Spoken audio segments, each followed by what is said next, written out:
There are men who walk through history like shadows, and then there are those who stride through it like fire.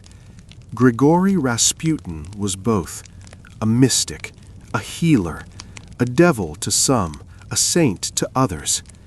His eyes burned with something no one could name, and his presence bent the will of empires. He came from nothing, from the frozen heart of Siberia, where wolves howled and God felt closer than breath. And yet he rose to stand beside tsars, to hold the fate of Russia in his calloused hands. They called him the Mad Monk, though he was never a monk at all. They said he could not be killed, that he was touched by darkness, that he whispered secrets into the ears of queens. And when he died, they tried to drown him, poison him, shoot him, and still he fought. His life was a riddle wrapped in legend, and his death became a myth that outlived the empire itself.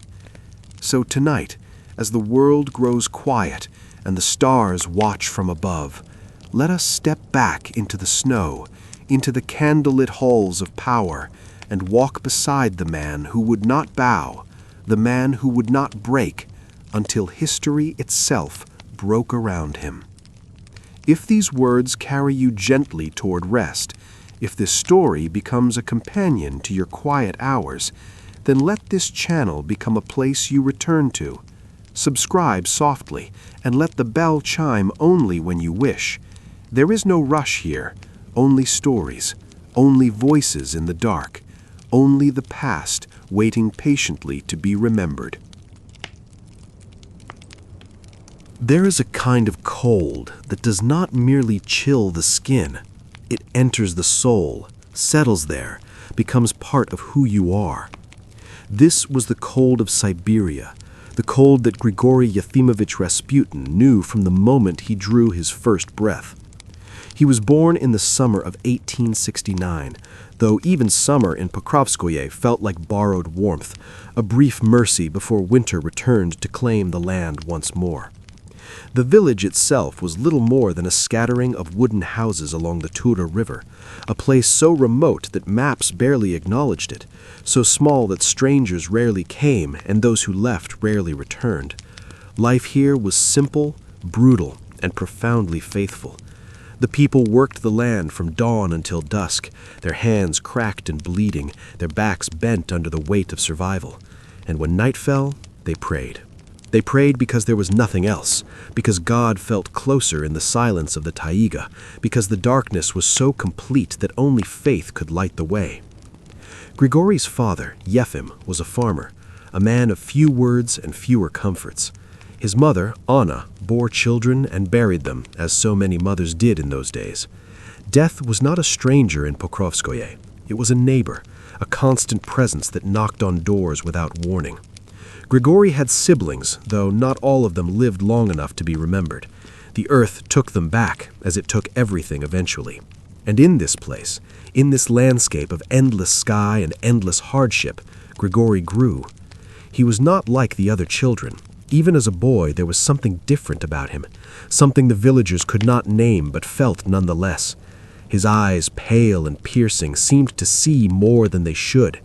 He was wild, uncontrollable, running through the forests, disappearing for hours, coming home with dirt on his face and secrets in his gaze.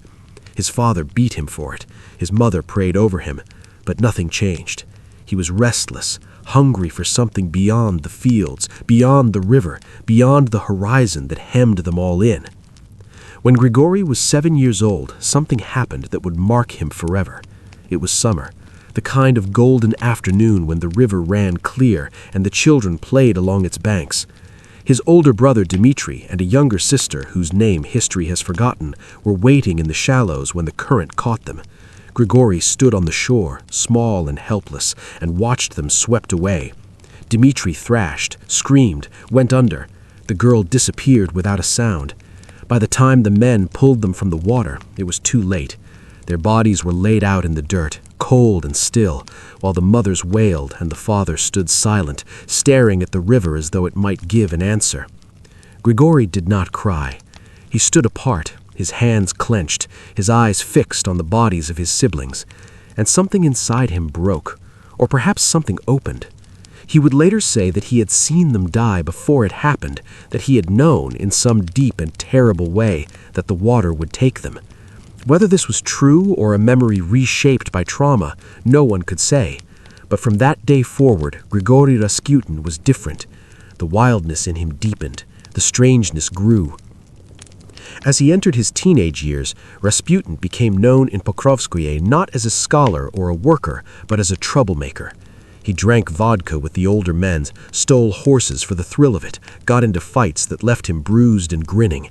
He was strong, reckless, unafraid of pain or punishment, but he was also something else. He would sit in the church for hours, staring at the icons, his lips moving in silent prayer. He would wander into the forest alone and return days later, gaunt and hollow-eyed, speaking of visions, of voices, of God calling him by name. The villagers did not know whether to fear him or pity him. Some thought he was touched by the devil. Others thought he was touched by grace. Perhaps in the end he was touched by both. And then, in his late teens, something shifted. Rasputin fell ill, a fever that brought him to the edge of death. He lay in his family's home, burning and delirious, and in that fever he saw something, a vision, a woman, beautiful and radiant, standing in a field of light. She spoke to him, though he could never remember the words. But when the fever broke, when he opened his eyes and found himself still alive, Grigori Rasputin knew what he had to do. He had to walk. He had to leave. He had to find God, or let God find him. And so he walked, not for days, but for months. Not to one place, but to many. Rasputin became a stronic, a wanderer, a seeker of the holy places scattered across the vast and frozen body of Russia. This was not uncommon in those days. There were many who left their homes, their families, their lives, to walk the pilgrim roads, to pray at monasteries, to kneel before relics and icons in search of something greater than themselves. But Rasputin walked differently. He walked with a hunger that bordered on madness, a devotion that consumed him utterly. He walked barefoot, even in winter, his feet cracked and bleeding, frostbite blackening his toes. He ate little, sometimes nothing at all, fasting until his body shook and his mind opened to visions. He slept in ditches, in forests, in the doorways of churches, and when he did sleep, he dreamed of angels and demons locked in battle over his soul. His first great pilgrimage took him to the Verkhoturya Monastery, a holy site deep in the Ural Mountains, where monks lived in silence and prayer, where the bones of saints lay in golden caskets, where miracles were said to happen in the cold stone halls. Rasputin knelt there for days, his forehead pressed to the floor, his lips murmuring prayers so fervent that the monks watched him with unease. He did not ask for food, he did not ask for shelter, he only prayed, and when he finally rose and walked back out into the snow, something had changed in him. His eyes burned brighter. His voice, when he spoke, carried a weight it had not before. He had touched something in that monastery, or something had touched him, and he would never be the same. He returned to Pokrovskoye briefly, but the village felt too small now, too suffocating. His wife, Praskovia, whom he had married young in the way of peasants, watched him with confusion and quiet grief. She had borne him children, had kept his home, but she knew she did not hold him. Something else did. And soon, he was gone again. This time, Rasputin walked even farther. He traveled to Mount Athos in Greece, a holy peninsula where monasteries clung to cliffs above the sea, where only men were allowed, where the air itself seemed thick with prayer. He spent months there, living among monks who had renounced the world entirely, who spoke only when necessary, who believed that silence brought them closer to God. Rasputin learned from them, absorbed their teachings, but he could not become like them. He was too restless, too passionate, too alive with something they had tried to extinguish in themselves. He argued with them, debated theology late into the night, challenged their notions of purity and sin. Some of the monks admired his zeal. Others thought him dangerous, heretical, a man who walked too close to the edge of darkness. And perhaps they were right, Because Rasputin did not believe in denying the flesh. He believed in exhausting it, in burning through sin to reach salvation, in falling so deeply into darkness that the only way out was up toward God. When he finally returned to Russia, Rasputin was no longer a peasant. He was something else. He wore peasant clothes still, rough and dirty, but he carried himself differently. He spoke with authority, with conviction, with a magnetism that drew people to him like moths to flame. He moved from village to village, and wherever he went, crowds gathered. They came to hear him preach, to feel his hands on their heads, to look into those eyes and see something they could not name but desperately needed. He spoke of God in a way the priests did not, in a language raw and real, unpolished by seminary training, unsoftened by ritual. He spoke of suffering as a path to grace, of sin as a teacher, of redemption as something earned through pain and faith and absolute surrender. And people believed him. Women wept at his feet. Men kissed his hands. The sick begged him to heal them. And sometimes, impossibly, he did. Word of the strange holy man from Siberia began to spread beyond the villages, beyond the countryside, into the cities where power lived and empires were decided. And in 1903, Grigori Rasputin, barefoot and wild-eyed, walked through the gates of St. Petersburg, the glittering heart of the Russian Empire, and nothing would ever be the same. The city rose before him like a dream, a fantasy of marble and gold, of palaces and cathedrals, of wealth so vast it seemed almost obscene. The streets were wide and clean, lined with carriages and men in fine coats, women in silk and fur. It was a world away from Pokrovskoy, from the mud and the cold and the endless labor. And yet, Rasputin walked through it as though he belonged, as though the dirt on his clothes and the tangles in his hair were badges of honor, proof that he had walked with God, while they had only walked with money. The aristocracy of St. Petersburg were fascinated by him. He was a curiosity, a scandal, a living contradiction. They invited him into their homes, their salons, their private gatherings, and he came, reeking of sweat and holiness, speaking truths that made them uncomfortable and lies that sounded like prophecy. And slowly, inevitably, his name reached the highest halls of all, the Winter Palace, the Romanovs, the Tsar and Tsarina of all Russia. And with that, the final act of his strange and terrible life began. St. Petersburg was a city of layers, of masks worn so long they became faces, of secrets whispered behind gilded doors. The aristocracy lived in a world of carefully constructed appearances, where bloodlines mattered more than character, where a single misstep at a ball could ruin a family's reputation for generations. Into this world of rigid etiquette and suffocating tradition walked Grigori Rasputin, and he brought with him the smell of the earth, the wildness of the taiga, the uncompromising truth of a man who had knelt in the snow and spoken directly to God. He did not bow. He did not soften his words. He did not pretend to be anything other than what he was. And for that, some loved him, and many more would come to hate him with a passion that bordered on hysteria. His first patrons in the capital were members of the religious intelligentsia, mystics and seekers who gathered in private homes to discuss theology, spirituality, the nature of the divine. They were drawn to Rasputin's raw charisma, his unconventional teachings, his apparent ability to see into the hearts of those around him. He would sit in their parlors, his rough hands wrapped around a glass of tea, and speak for hours about sin and salvation, about the necessity of falling before one could rise, about the idea that true holiness required first plunging into the depths of earthly experience.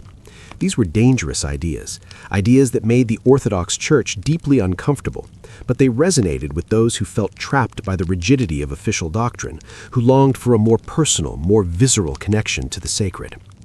Among his early admirers were Bishop Hermogen of Saratov and the monk Iliador, both influential figures in the religious landscape of Russia.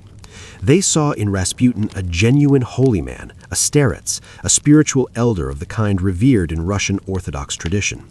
They introduced him to their circles, vouched for his authenticity, opened doors that would have remained forever closed to a Siberian peasant. Through them, Rasputin's reputation grew. Stories circulated of his healing powers, of his prophetic visions, of his ability to know things he could not possibly know. A woman suffering from chronic pain claimed she was cured after he laid hands on her. A merchant said Rasputin had predicted the death of his business partner 3 days before it happened. Whether these stories were true, exaggerated, or simply fabricated by those who needed to believe in miracles, they had their effect.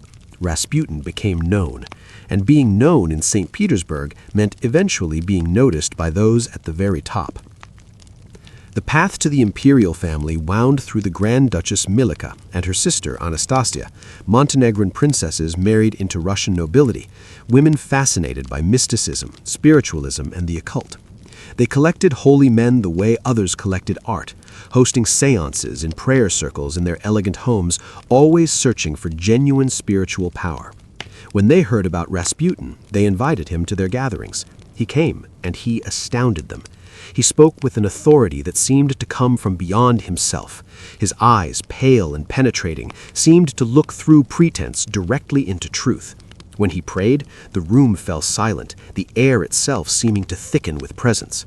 The Grand Duchesses believed they had found something rare and precious, a genuine conduit to the divine, and they knew exactly who needed such a man most desperately. Nicholas II and Alexandra Feodorovna, the Tsar and Tsarina of all the Russias, rulers of an empire that stretched across 11 time zones, masters of palaces and armies and unimaginable wealth, were, in the privacy of their chambers, simply frightened parents. Their son, Alexei, born in 1904 after 4 daughters, was the long-awaited heir, the future of the Romanov dynasty, the child who would one day rule the largest country on earth. But Alexei had inherited hemophilia through his mother's bloodline, a genetic curse passed down from Queen Victoria herself. It meant that his blood would not clot properly, that a simple bruise could become life-threatening, that he lived constantly on the edge of catastrophe. The palace doctors could do nothing but watch and wait and offer morphine for the pain. The priests prayed, but their prayers seemed to echo unanswered in the vast halls. Alexandra was tormented by guilt, knowing she had passed this curse to her beloved son, and by fear, watching him suffer and being utterly powerless to help. In November 1905, the Grand Duchesses arranged for Grigori Rasputin to be presented at court. It was not a formal introduction, not yet, but rather a careful test, a meeting arranged to seem almost accidental. Rasputin was brought to the palace, to the private apartments where the imperial family lived away from the formal spaces of state.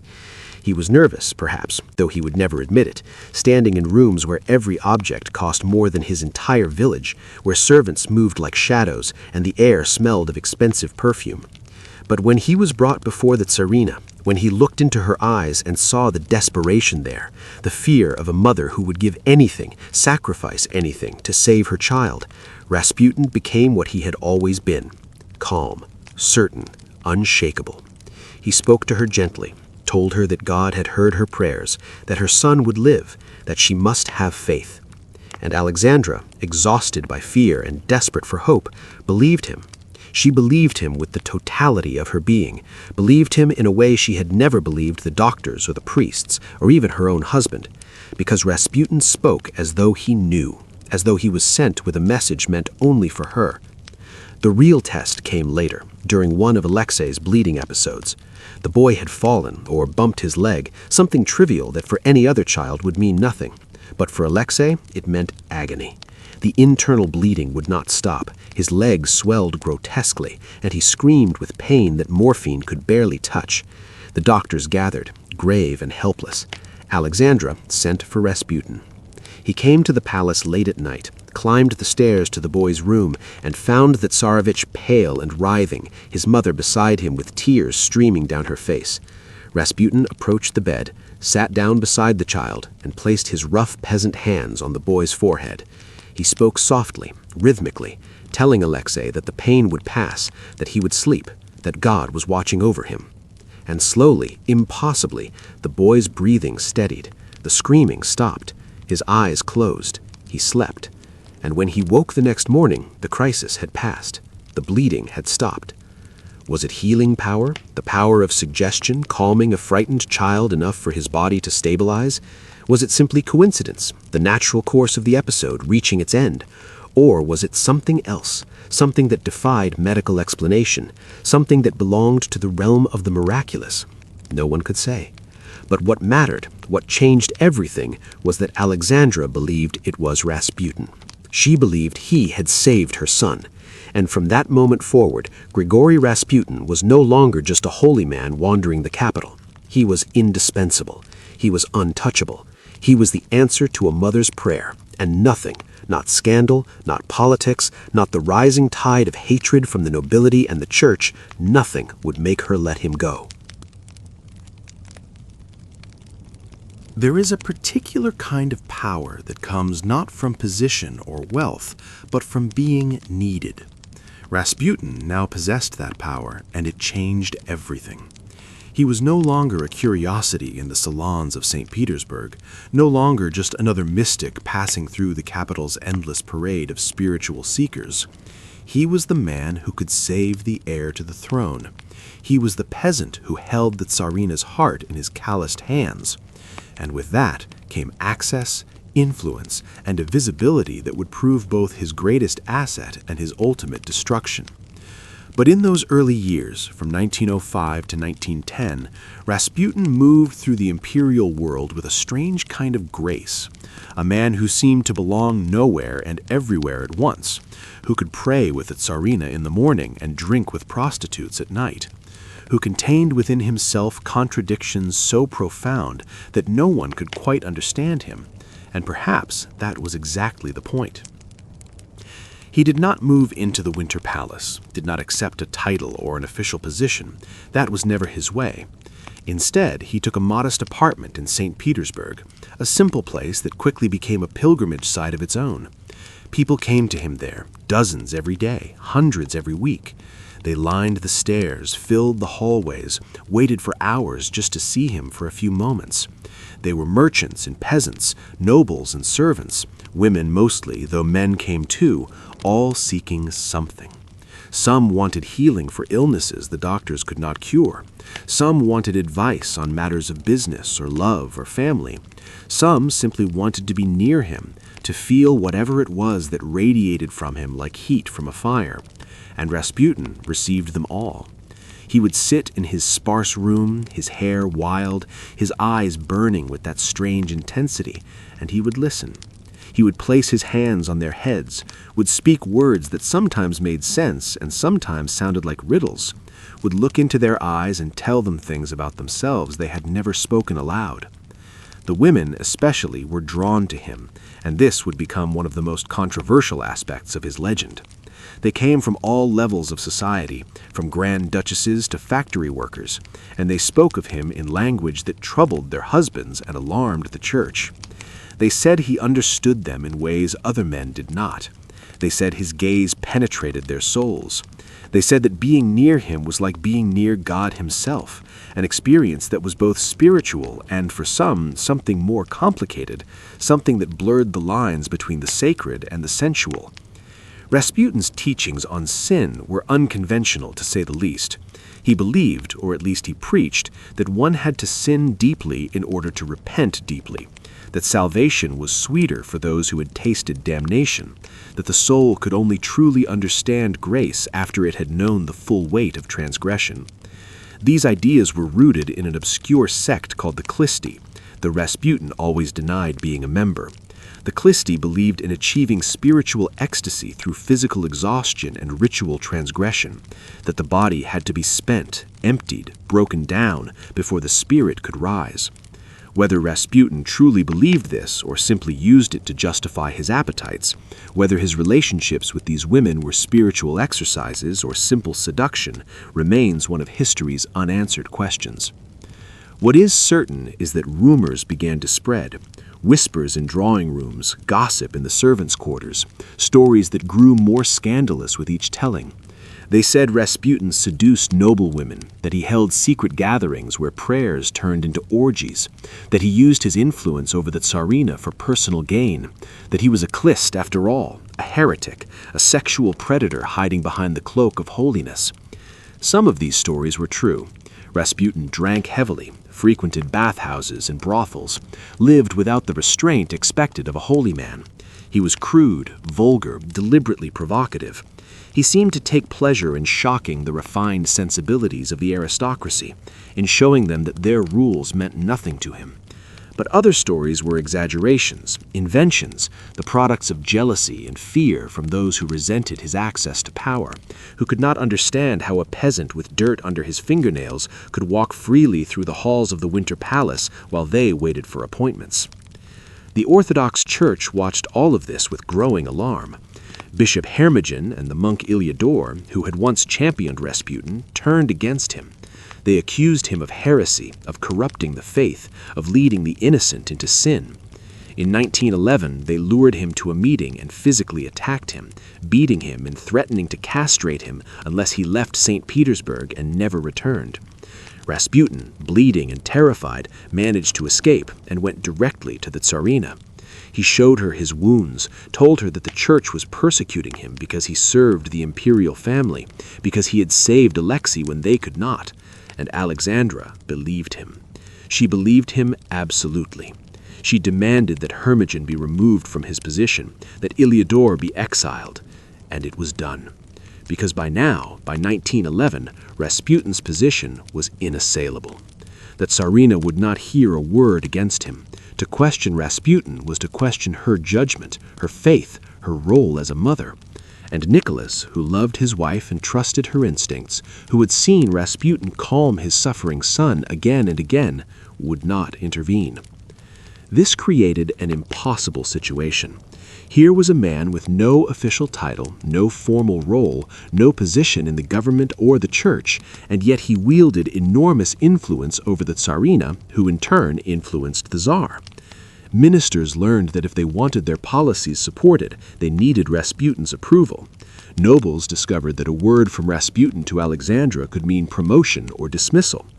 The man who had walked barefoot out of Siberia now stood at the center of the Russian Empire's power structure, and he had gotten there not through cunning or ambition, but simply by being exactly what the imperial family needed him to be: a healer, a friend, a voice that spoke with certainty when everything else was uncertain. But empires are fragile things, and the higher one rises, the farther there is to fall. And outside the palace walls, in the streets of St. Petersburg, in the drawing rooms of the nobility, in the dark corners where conspiracies are born, people were beginning to ask a dangerous question. Who was this man? And more importantly, how could he be stopped? The years between 1910 and 1914 were perhaps Rasputin's golden age, if such a thing could be said of a life so strange and troubled. He was at the height of his influence, his connection to the imperial family secure, his reputation as a holy man still largely intact among those who mattered. He moved through St. Petersburg like a force of nature, unpredictable and unstoppable. One day he might be at the palace, dining with the Tsarina, playing with the imperial children, offering counsel on matters of state. The next day, he might be in a tavern on the city's rough edges, drinking vodka until dawn, singing peasant songs, his arm around prostitutes who called him Father Grigori with affection and mockery in equal measure. He seemed to live multiple lives simultaneously, to be several different men at once, and perhaps that was exactly what he was: a holy man and a sinner, a prophet and a fraud, a genuine healer and a manipulative opportunist. The truth is that he was probably all of these things, because human beings are not simple, and Rasputin was more complicated than most. His relationship with the imperial family deepened in ways that went beyond Alexei's health. Alexandra came to see him as a spiritual father, a connection to the true Russia, the peasant Russia of deep faith and simple values that existed beyond the corrupting influence of the westernized aristocracy. She wrote him letters, dozens of them, addressing him with intimacy and reverence, asking his advice on everything from political appointments to personal anxieties. She signed them with endearments, called him our friend, spoke of him to Nicholas as though he were a member of the family. And in a sense, he was.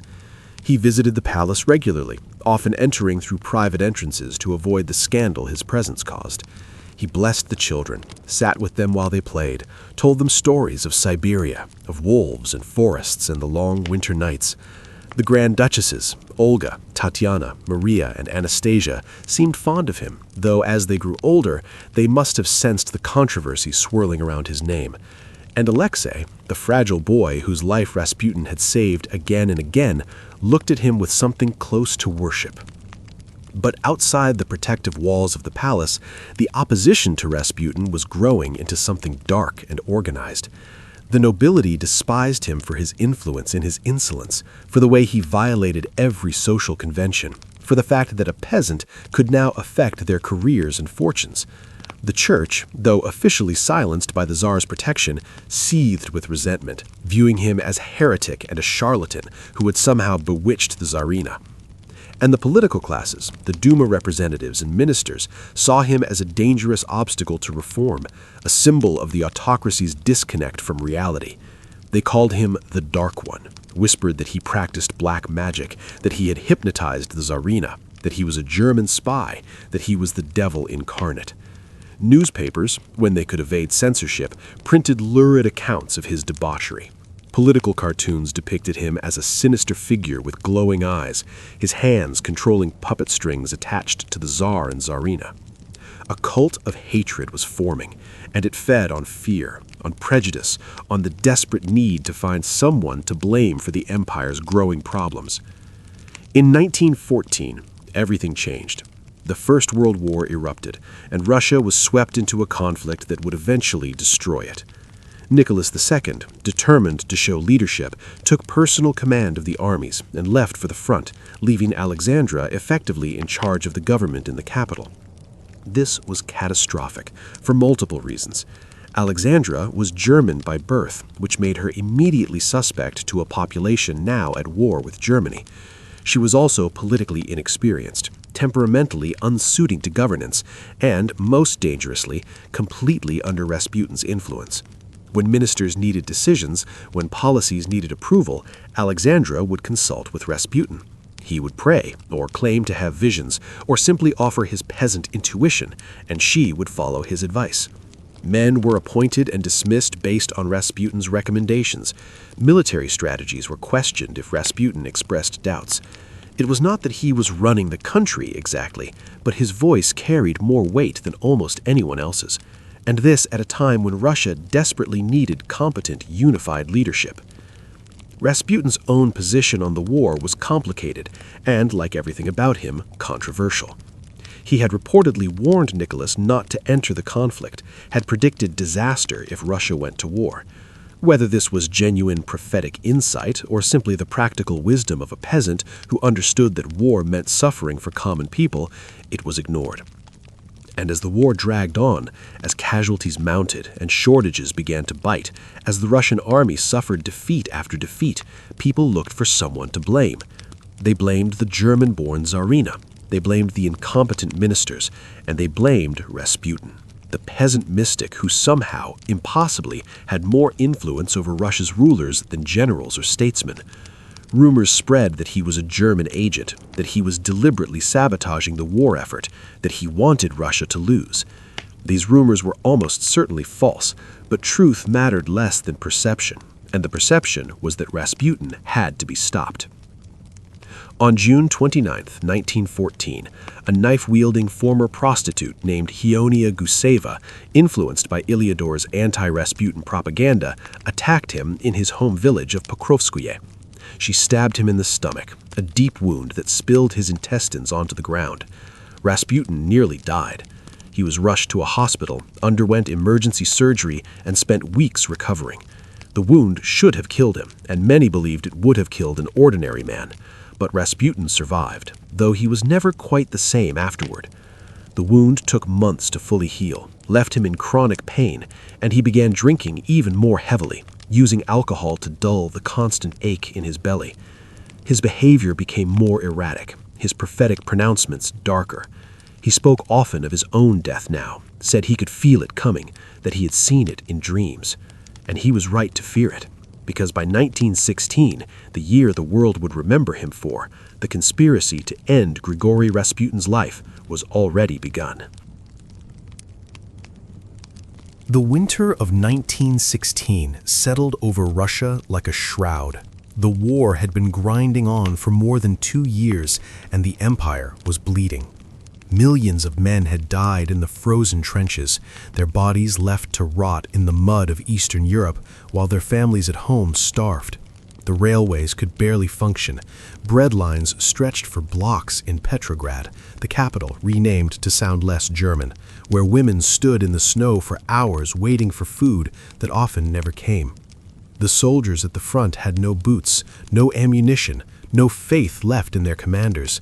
And in the salons of the aristocracy, in the chambers of the Duma, in every corner where power and influence gathered, one name was spoken with venom and despair: Rasputin. He had become, in the minds of those who hated him, the symbol of everything wrong with Russia, the embodiment of the Tsarina's stubbornness, the Tsar's weakness, the autocracy's corruption and blindness. He had to be the reason for the disasters, because if he was not, then the entire system was rotten, and that was too terrible to contemplate. But Rasputin himself seemed strangely detached from the chaos swirling around him. He continued his routines, visiting the palace less frequently now, but still wielding his influence through letters and intermediaries, still offering his counsel to Alexandra, who clung to him more desperately than ever as the world fell apart. He spent his nights in restaurants and bathhouses, drinking himself into oblivion, surrounded by hangers-on and prostitutes, singing and laughing with a wildness that seemed almost frantic, as though he were trying to outrun something he knew was inevitable. People who saw him during this period reported that he looked older, worn down by pain and alcohol, and perhaps by the weight of knowing too much. He spoke openly of his coming death now, told friends and strangers alike that he would not live to see another year, that powerful men were plotting against him, that he had seen his own end in visions. Some thought this was melodrama, the ravings of a drunk. Others wondered if he truly did possess some dark gift of foresight, if he could see the future bearing down on him like a train and was powerless to step off the tracks. The conspiracy to kill him was born in the elegant palaces of Russia's highest nobility, among men who believed they were saving their country. At the center was Prince Felix Yusupov, one of the richest men in Russia, a figure of almost theatrical beauty and sophistication, educated at Oxford, married to the Tsar's niece, a man who moved in the highest circles and possessed the kind of charm that opened every door. Yusupov was complex, perhaps as complex as Rasputin himself. He was drawn to the mystic even as he despised him, had sought him out multiple times, had allowed Rasputin to treat him for various ailments, had engaged him in long conversations about faith and power and destiny. But Yusupov was also a patriot, or believed himself to be, and he had become convinced that Rasputin was destroying Russia, that removing him was not murder, but salvation. He gathered co-conspirators: Grand Duke Dmitry Pavlovich, the Tsar's cousin; Vladimir Purishkevich, a right-wing politician and fiery speaker in the Duma; Dr. Stanislaus Lazavert, who would provide the poison; and perhaps others whose names have been lost to history. They planned it carefully, though perhaps not carefully enough. The trap was simple. Yusupov would invite Rasputin to his palace late at night under the pretense of introducing him to his beautiful wife, Princess Irina, who was actually not even in Petrograd at the time. Rasputin, who had an eye for beautiful women and was flattered by the young prince's attention, agreed to come.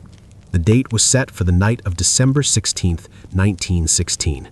Yusupov prepared a room in the basement of his palace, decorated it to look intimate and inviting, arranged wine and cakes on a table, and into the wine and cakes Dr. Lazavert mixed enough cyanide to kill several men. The poison came in the form of potassium cyanide crystals, colorless and deadly, dissolved into the sweet Madeira wine and mixed into the pink icing of the chocolate cakes. The conspirators waited upstairs, nervous and excited, playing the gramophone loudly so Rasputin would think the party was already underway, while Yusupov went to fetch their victim from his apartment across the city. Rasputin arrived just after midnight, dressed in a silk peasant shirt embroidered by the Tsarina herself, his hair and beard carefully combed, smelling of cheap soap. He seemed in good spirits, perhaps a little drunk already, chatting amiably as Yusupov led him down to the basement room. If he sensed anything wrong, he gave no sign. They sat together, and Yusupov offered him wine. Rasputin drank. He offered him cakes. Rasputin ate several, remarking how sweet they were. And then they waited. Yusupov made conversation, talked about his wife who would be joining them soon, played the guitar to pass the time. 15 minutes passed, then 30, then an hour, and Rasputin showed no ill effects whatsoever. He was fine. He wanted more wine. He was getting impatient to meet Princess Irina. Yusupov excused himself and went upstairs to consult with the others. They were in a panic. The poison should have worked instantly. What kind of man was this? Was he truly protected by dark powers? Were the stories about him being unkillable actually true? They decided Yusupov had to shoot him. There was no other way. Yusupov took Grand Duke Dmitry Pavlovich's Browning revolver, went back downstairs, and tried to calm himself. He suggested they look at a particularly beautiful crucifix hanging on the wall, a distraction. Rasputin stood and walked over to examine it, his back partially turned, and Yusupov raised the gun and fired, aiming for the heart. The shot was deafening in the enclosed space. Rasputin screamed and fell to the floor, blood spreading across his silk shirt. He lay there motionless while Yusupov stood over him, shaking, the gun smoking in his hand. The other conspirators rushed downstairs. Dr. Lazaver checked for a pulse and declared him dead. They stood there in the sudden silence, staring at the body, perhaps feeling the weight of what they had done, perhaps feeling relief, perhaps feeling nothing at all. They covered him with a cloth and went upstairs to discuss how to dispose of the body. They congratulated each other. They poured drinks.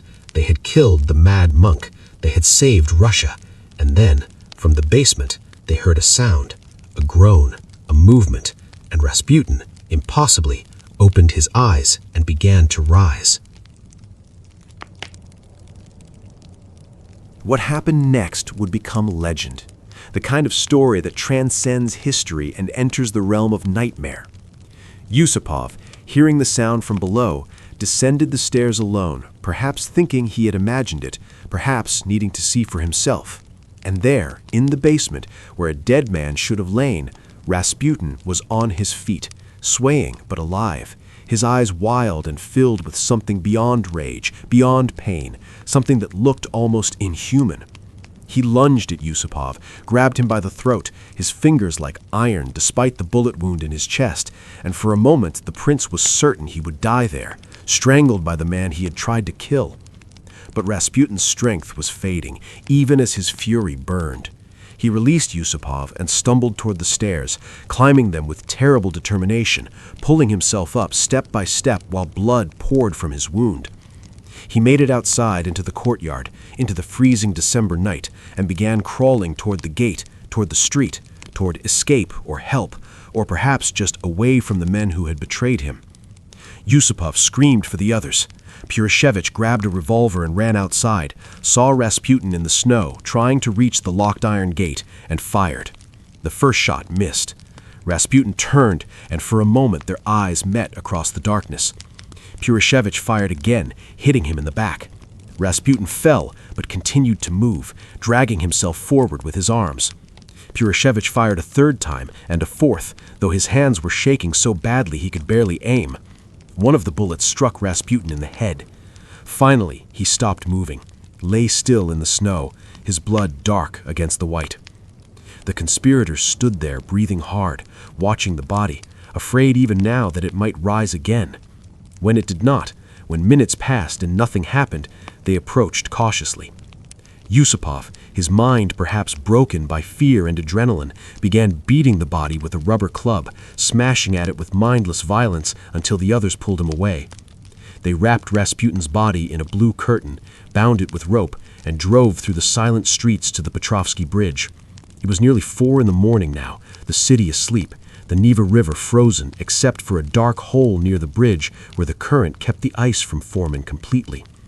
They stopped the car, pulled the heavy bundle from the trunk, and threw it over the railing into the water.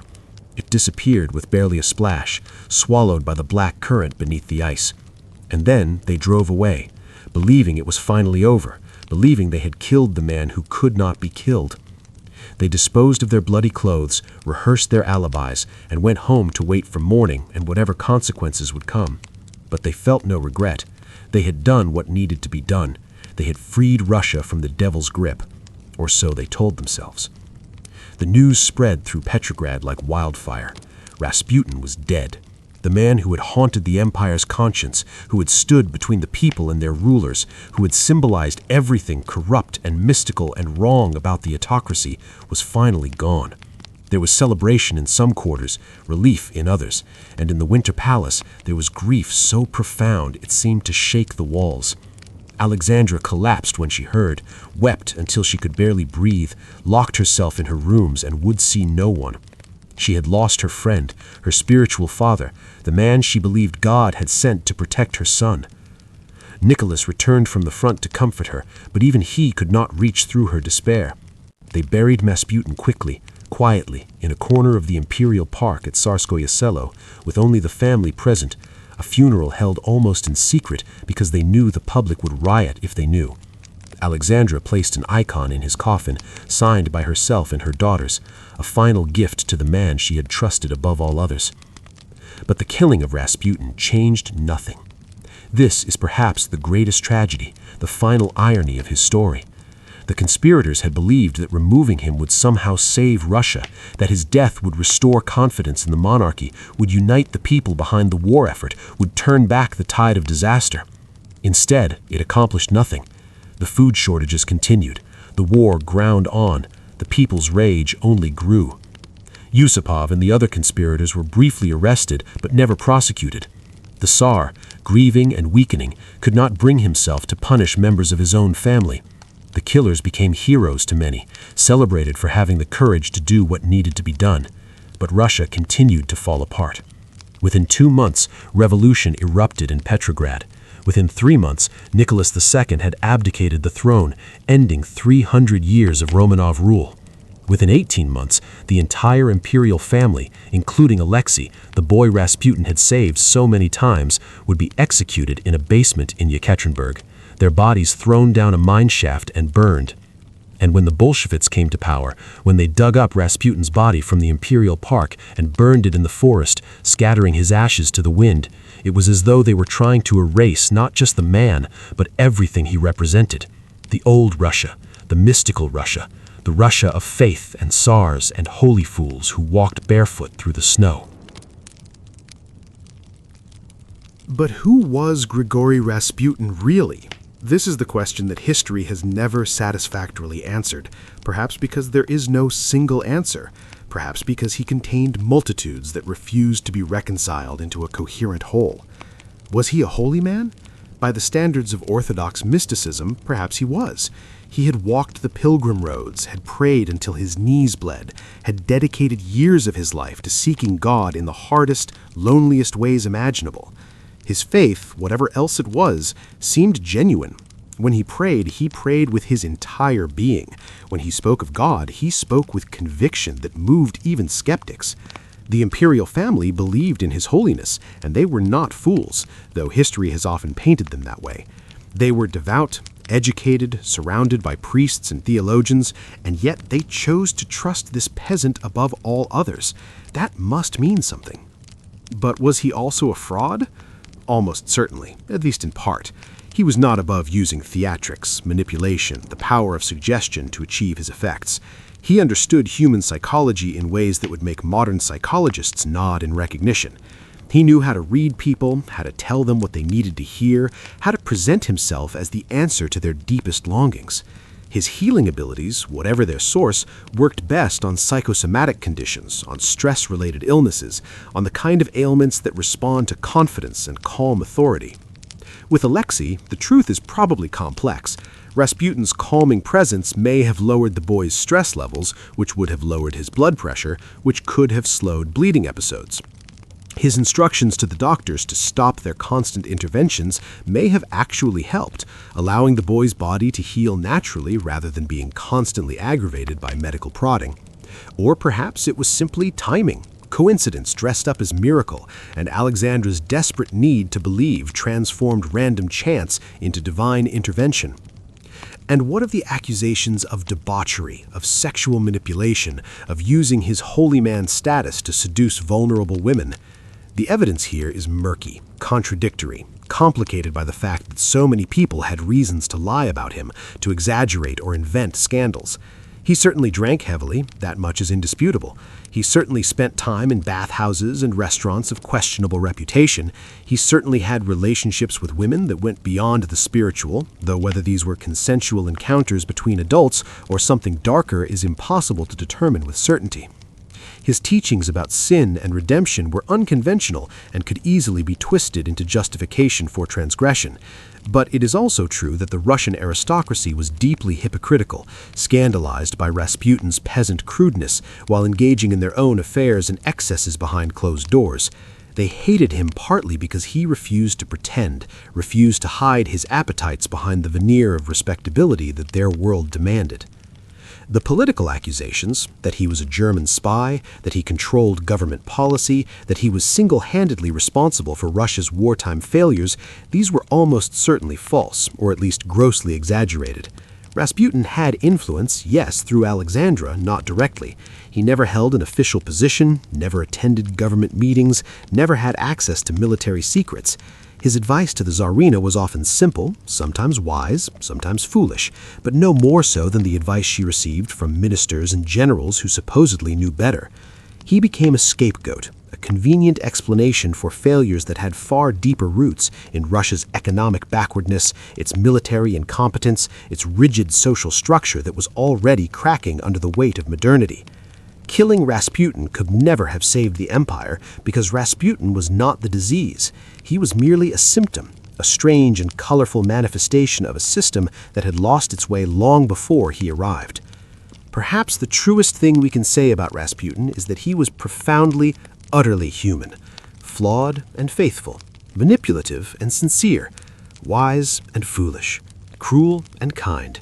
He contained contradictions because all humans do, but in him they were amplified to an almost operatic degree. He came from nothing, rose to stand beside emperors, and died horribly, murdered by men who thought they were heroes. He predicted his own death and could not prevent it. He healed a child again and again, but could not save that child from the revolution that devoured him. He wielded enormous power, but died powerless, drowning in the dark beneath the ice. His life was a tragedy, in the classical sense, the story of a man undone by the very gifts that had elevated him, destroyed by the same forces that had made him necessary. And in his death, he became something more than he had been in life. He became legend, myth, a figure who haunts the imagination more than a century later because we still do not know quite what to make of him. The imperial family never recovered from his death. Alexandra sank into depression and paranoia, convinced that dark forces were gathering against them, and she was right, though not in the way she imagined. Nicholas grew weaker, more withdrawn, unable to make decisions, unable to see the abyss opening at his feet. When the revolution came in February 1917, it came so quickly that the palace barely had time to understand what was happening. The crowds in the streets, the mutinying soldiers, the Duma declaring a provisional government, and suddenly, after 300 years, there was no more Tsar. Nicholas abdicated for himself and for Alexei, hoping to save his son's life at least, though it would not work. The family was arrested, moved from palace to palace, each one less comfortable than the last, until finally they ended up in Yekaterinburg, in the Apachev house, which the Bolsheviks called the House of Special Purpose. And there, on the night of July 17, 1918, they were taken to the basement and shot, all of them, Nicholas and Alexandra and their 5 children, along with their doctor and 3 servants, murdered and buried in unmarked graves, erased from history as thoroughly as the new regime could manage. Before he died, Rasputin had written letters, or so the story goes. One was allegedly addressed to the Tsar himself, a prophecy written in Rasputin's barely literate scrawl, filled with spelling errors and apocalyptic visions. In it, he supposedly predicted that if he were killed by common people, the Tsar would have nothing to fear. But if he were killed by nobles, by members of the aristocracy, then the imperial family would not survive 2 years. The nobles would flee Russia, brother would kill brother, and the streets would run with blood. Whether Rasputin actually wrote this letter, whether it was a later fabrication designed to enhance his legend, no one can say with certainty. But the prophecy, if that is what it was, came true with chilling accuracy. He was killed by nobles in December 1916. The imperial family was executed in July 1918, 19 months. And Russia did tear itself apart in civil war, with brother killing brother across the vast stretches of the empire, millions dying in violence and famine and disease. Alexandra kept a photograph of Rasputin with her until the end. Even in captivity, even as the world she had known collapsed around her, she held on to that image of the man she had believed was sent by God. She would sit and look at it for hours, this picture of a peasant with wild hair and piercing eyes, and perhaps she remembered the times he had saved Alexei, the moments when his presence had brought peace to her terrified heart. Perhaps she wondered if things might have been different if they had listened to his warnings about the war, if they had protected him better, if she had not loved him so publicly and so completely that it turned the whole empire against them. Or perhaps she simply missed her friend, the one person who had spoken to her not as a Tsarina, but as a frightened mother, who had seemed to understand her in ways no one else ever had. When the Bolsheviks came for them on that final night, when they were led down into that basement and told to stand against the wall, Alexandra was holding her children, trying to comfort them, even though she must have known what was coming. And in those last moments, did she think of Rasputin? Did she pray that he was waiting on the other side, ready to welcome them into whatever came next? The house in Yekaterinburg where they died would later be demolished, torn down by Soviet authorities who feared it would become a shrine. The site where Rasputin's ashes were scattered has long since been lost, absorbed back into the Russian forest. The Winter Palace became a museum. The empire became the Soviet Union, which itself eventually fell, replaced by something new and uncertain. But the legend of Rasputin endured, growing stranger and more distorted with each passing decade. Hollywood made movies about him, each more sensationalized than the last, depicting him as a monster, a demon, a hypnotist with supernatural powers. Historians wrote books, some trying to rehabilitate him, others condemning him, most simply trying to understand him. Conspiracy theories flourished. Some claimed he had not really died, that the body in the river was someone else, that he had escaped to Siberia or Europe or even America. Others insisted he had been a master spy, working for the Germans or the British, or some secret mystical society that controlled world events from the shadows. The truth, as always, was more complicated and more mundane than legend allowed. Rasputin was a peasant who became famous, a mystic who gained power, a man who stood too close to the sun and was burned by it. He was not superhuman.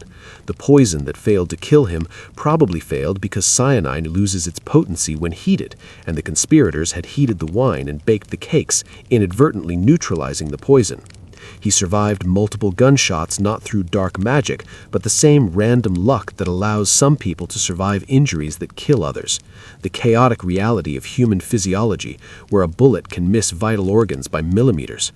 His influence over the Tsarina was not hypnosis, but the simple power of faith, of a desperate mother clinging to the one person who seemed able to help her dying child.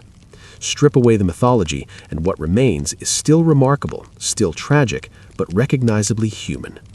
And yet, there is something about Rasputin that resists purely rational explanation, something that continues to fascinate and disturb more than a century after his death. Perhaps it is the sheer improbability of his story, the way a man from nowhere became the confidant of emperors. Perhaps it is the manner of his death, so excessive, so brutal, so much like something from a dark fairy tale that it seems to demand supernatural interpretation. Or perhaps it is simply that he represents something we still do not fully understand about the nature of charisma, about the power of belief, about the ways in which extraordinary individuals can shape history, not through careful planning or noble purpose, but simply by being, undeniably, magnetically, themselves. Rasputin did not try to overthrow the Tsarist system. He did not lead a revolution or command armies. He simply existed, fully and completely, living without apology or restraint, and somehow that was enough to help bring down an empire. In the years after his death, those who had known him told their stories, and the stories rarely agreed. Some remembered him as gentle, kind, genuinely holy. Others recalled a monster, a predator, a man of insatiable appetites and no conscience.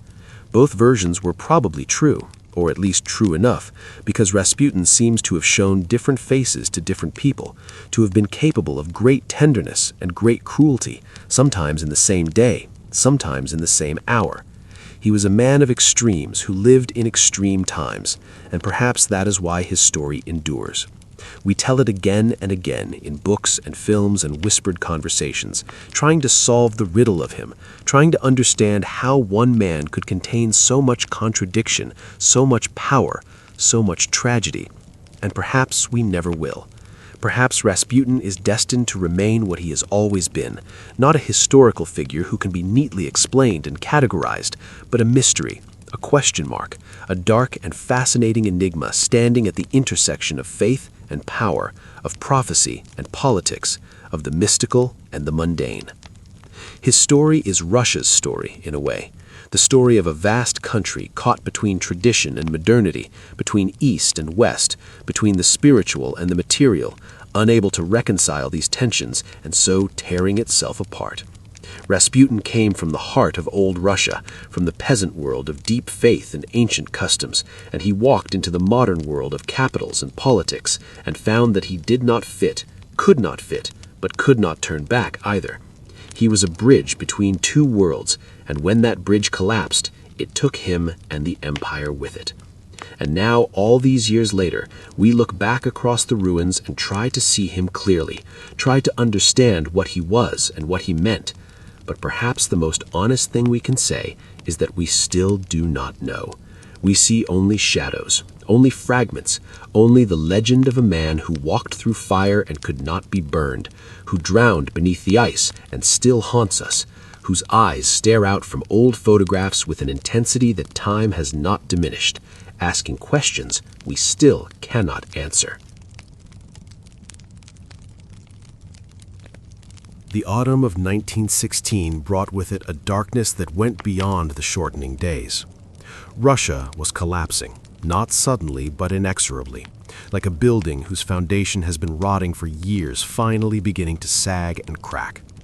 The war had become a meat grinder, consuming entire generations of young men and spitting out broken bodies and shattered spirits.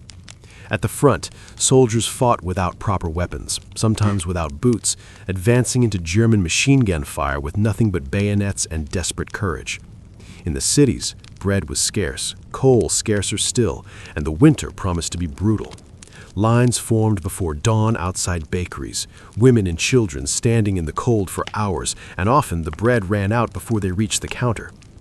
Anger simmered in those lines, in the factories where workers labored for wages that bought less each week, in the barracks where soldiers waited for orders from commanders they no longer trusted. And everywhere, in every conversation, in every whispered complaint, one name surfaced again and again: Rasputin. He had become, in the collective imagination of a suffering nation, the explanation for everything wrong. The military defeats were his fault because he advised against competent generals. The food shortages were his fault because he influenced economic policy through the Tsarina. The very war itself was his fault because some said he was a German agent working to destroy Russia from within. None of these accusations could withstand scrutiny. Rasputin had no control over military strategy, no involvement in economic planning, no connection whatsoever to Germany, except in the fevered fantasies of those who needed a traitor to blame. But facts mattered less than narrative, and the narrative had taken hold with the grip of religious conviction. Rasputin was the devil. Rasputin was destroying Russia. Rasputin had to die. This belief united aristocrats who despised him for his influence, churchmen who condemned him as a heretic, politicians who saw him as an obstacle to reform, and common people who simply needed someone to hate, someone to blame for their suffering.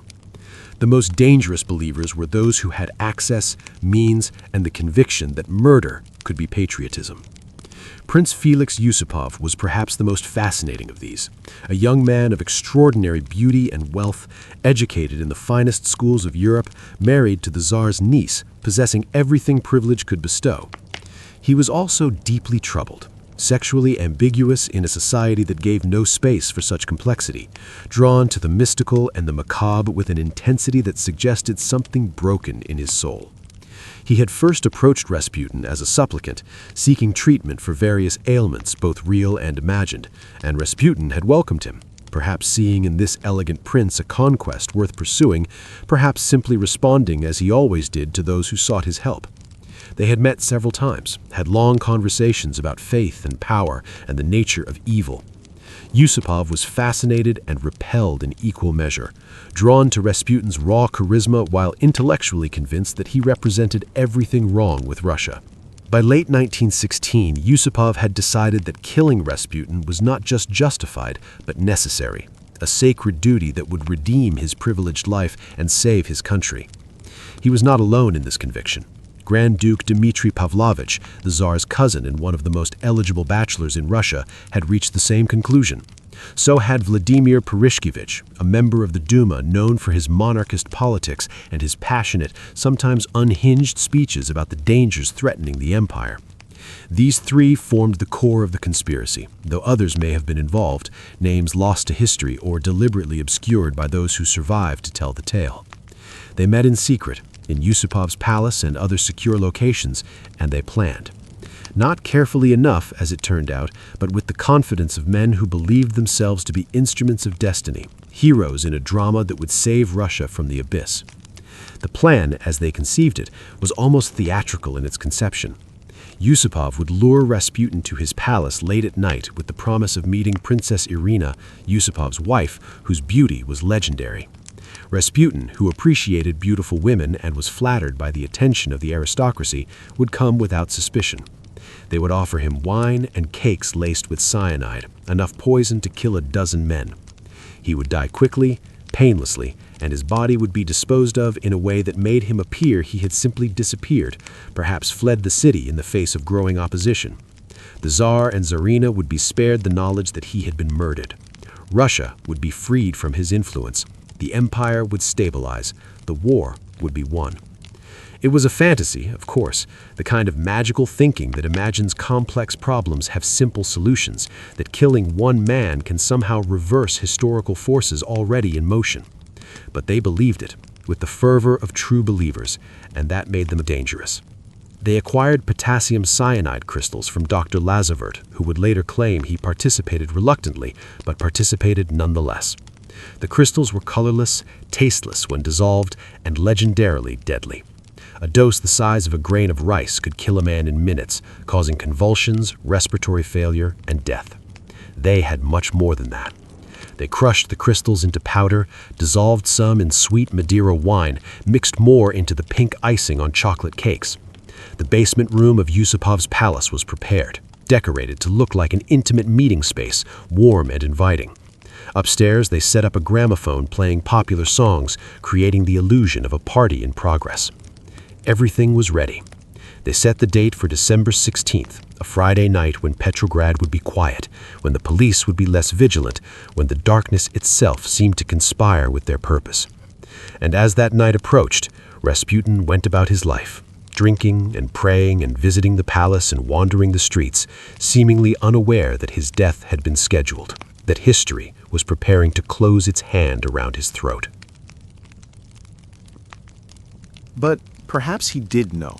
In those final days, Rasputin spoke often of death, more often than usual, and those who heard him wondered if he truly possessed some prophetic gift or if he had simply lived long enough with threats and hatred that the end felt inevitable. He told his secretary that he would not live to see the new year. He told friends that powerful men were plotting against him, but that he was unafraid because God's will would be done. He wrote letters, or dictated them since his literacy was limited, including the alleged letter to the Tsar predicting the fall of the dynasty if he were killed by nobles.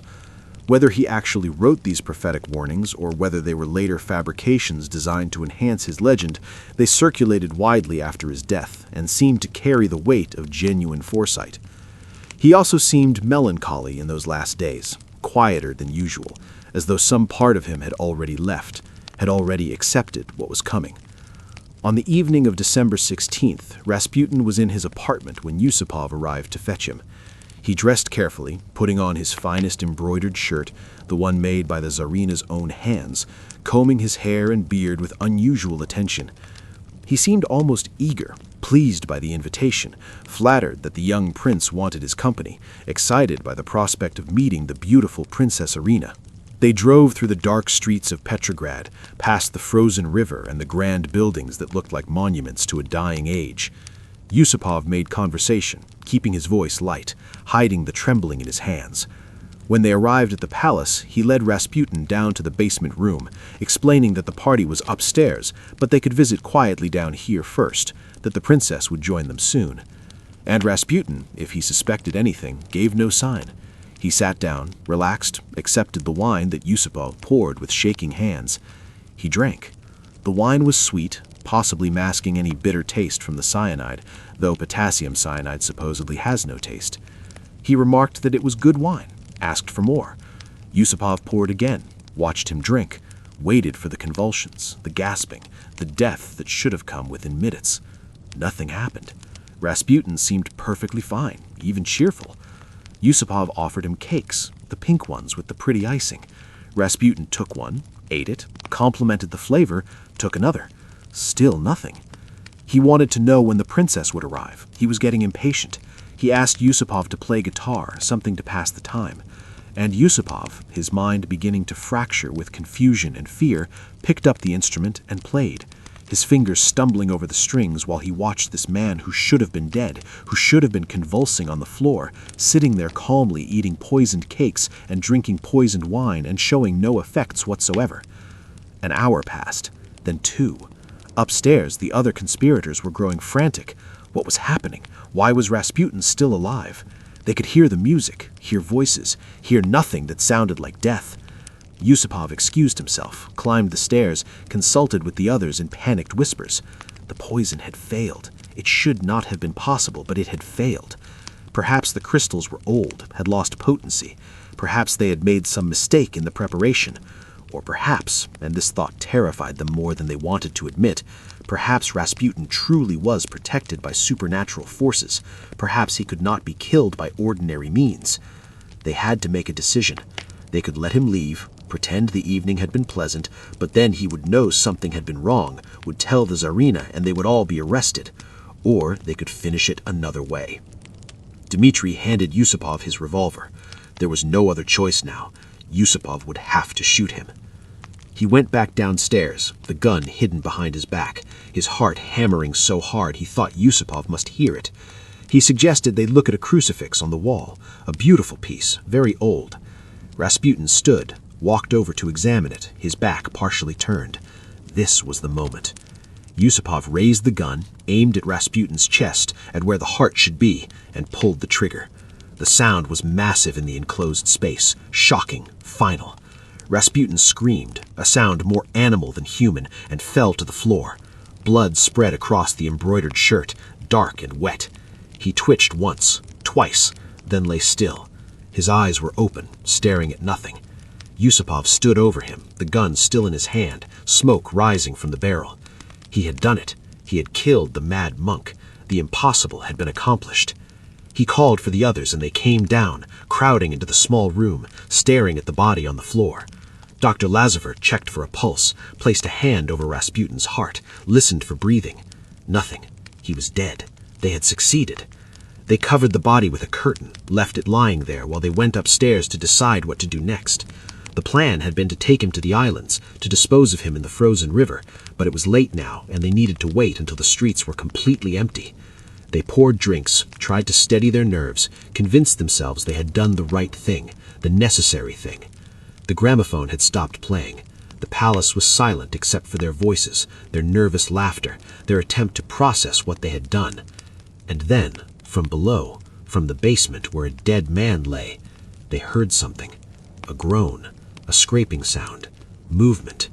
Yusupov, his face going white, his hands beginning to shake again, walked slowly to the top of the stairs. The sound came again. Impossible. It could not be. He descended alone, perhaps needing to see for himself, perhaps unable to accept what his ears were telling him. And at the bottom of the stairs, in the basement room, Grigori Rasputin opened his eyes, looked directly at him, and began to rise. What Yusupov saw in that moment would haunt him for the rest of his life. Rasputin's eyes, those pale, penetrating eyes that had mesmerized so many, were now filled with rage and terror and something beyond human comprehension. The curtain fell away as he struggled to his feet, blood soaking through his shirt, the wound in his chest gaping and terrible. He should have been dead. Every law of medicine, every understanding of the human body said he should have been dead. But he was not. He was standing, swaying, his mouth open in a soundless roar, and then he lunged. His hands found Yusupov's throat, fingers closing with impossible strength, and the prince felt his windpipe begin to collapse, felt darkness creeping into the edges of his vision. Rasputin's face was inches from his own, and Yusupov could smell blood and wine and something else, something that smelled like burning, like sulfur, like the air before a lightning strike. And in that moment, Yusupov believed everything they had said about this man, believed he was the devil incarnate, believed he had made a terrible mistake in thinking he could be killed by ordinary means. But Rasputin's strength was failing even as his fury burned. His grip loosened, his hands fell away, and he staggered back toward the stairs, not down, but up, climbing them with terrible determination, pulling himself up step by step while Yusupov watched from below, paralyzed by horror. Rasputin reached the top, pushed through the door into the courtyard, and emerged into the freezing December night. The cold must have hit him like a physical blow, -20 degrees, the kind of cold that steals breath and stops hearts.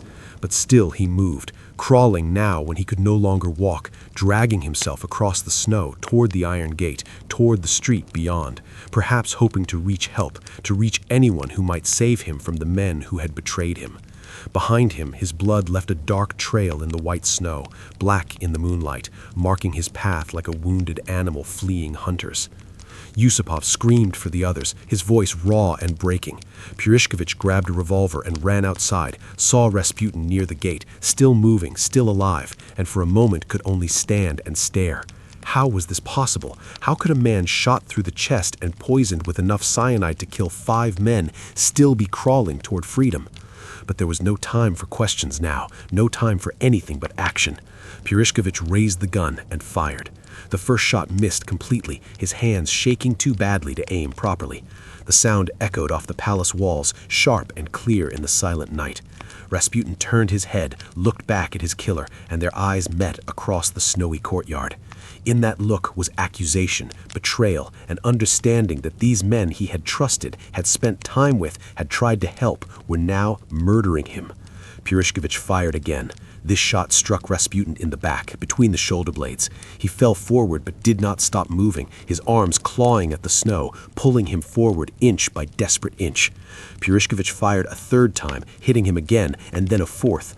One of these bullets struck Rasputin in the head, entering through his forehead, and finally, the movement stopped. The body lay still in the snow, one arm extended toward the gate, the other crumpled beneath him. Blood pooled around him, steaming in the cold air, melting the snow into pink slush. The conspirators gathered around the body cautiously, afraid even now that it might somehow rise again, that this man who would not die might find one more reserve of impossible strength. But minutes passed, and nothing happened. The chest did not rise, the eyes did not open. Grigori Rasputin, after poison and bullets and pure refusal to accept death, had finally stopped fighting. But Rasputin, his mind perhaps broken by fear and exhaustion and the sheer impossibility of what had happened, could not accept it. He grabbed a rubber club from somewhere, began beating the body with mindless violence, smashing at the face, the head, the chest, until Dmitri and Purishkevich pulled him away, held him while he sobbed and screamed. They had to move quickly now. The shots had been loud, and though the palace was isolated, someone might have heard. They wrapped the body tightly in a blue curtain, bound it with heavy rope, and carried it to a waiting car. Rasputin was heavy, the dead weight of a large man made heavier by the rigor that was already beginning to set in. They drove through empty streets toward the Petrovsky Bridge, one of several that spanned the frozen Neva River. It was nearly 4 a.m, the darkest hour, the city asleep or pretending to be. When they reached the bridge, they stopped the car, pulled the body from the trunk, and carried it to the railing. Below, the river was frozen solid except for one dark gap where the current ran too fast for ice to form completely. They lifted the body, heavy and awkward in its curtained shroud, and pushed it over the railing. For a moment it seemed to hang in the air, suspended against the dark sky, and then it fell, disappearing into the black water with barely a splash. The current caught it immediately, pulled it under the ice, carried it away into darkness. The conspirators stood there for a moment, breathing hard, their hands numb with cold, staring at the place where the body had vanished. It was done. After hours of nightmare, after poison that did not work and bullets that barely worked, after a death that required more killing than should have been possible, it was finally done. They drove back to dispose of evidence, burned their bloody clothes, rehearsed their stories, tried to convince themselves they had done the right thing. Yusupov would later say he felt no guilt, only relief that he had saved Russia from a monster. Purishkevich would write in his diary that December 17, 1916 was the most important day of his life, the day he became a patriot and a hero. Grand Duke Dmitri would say little, would retreat into silence and wait for whatever consequences came. And in the days that followed, as rumors spread through Petrograd, as the police began investigating, as the Tsarina collapsed in grief and the Tsar returned from the front in silent fury, the conspirators discovered something terrible. Killing Rasputin changed nothing. The war continued, the shortages worsened, the revolution that had been building like a wave on the horizon continued to build. They had killed a man, but they had not saved an empire. They had committed murder, but they had not become heroes. They had simply added one more tragedy to a country already drowning in tragedy. 3 days later, on December 19th, a river policeman noticed something strange near the Petrovsky Bridge. Fabric frozen into the ice, dark against the white. They cut through and found the body, pulled it up with ropes and difficulty. The blue curtain had partially unwrapped. One arm was raised, bent at the elbow, the hand reaching upward as though Rasputin had been trying to claw his way through the ice from below. The sight of it terrified the workers, that frozen reaching hand, that final gesture of desperation. They laid the body on the ice, and one of them noticed something that would become the final, most horrifying detail of the legend: the lungs. When they performed the autopsy, they found water in the lungs.